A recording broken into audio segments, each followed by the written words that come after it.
Shri Joseph विजय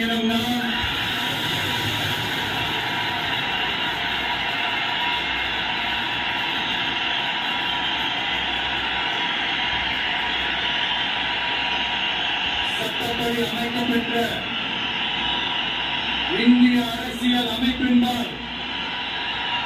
உண்மையான நம்பிக்கையும் மாறா பற்றும் கொண்டிருப்பேன் என்றும் இந்திய நாட்டின் ஒப்பில்லாத முழு முதல் ஆட்சியையும் ஒருமையையும் நிலை நிறுத்துவேன் என்றும்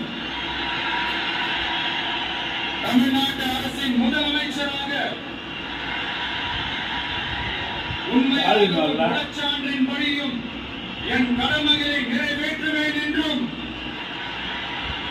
அரசியல் அமைப்பிற்கும் சட்டத்திற்கும் இணங்க அச்சமும் ஒருதலை சார்பும் இன்றி விருப்பு வெறுப்பை விலக்கி பலதரப்பட்ட மக்கள் அனைவருக்கும் நேர்மையானதை செய்வேன் என்றும் ஆண்டவன் மீது ஆணையிட்டு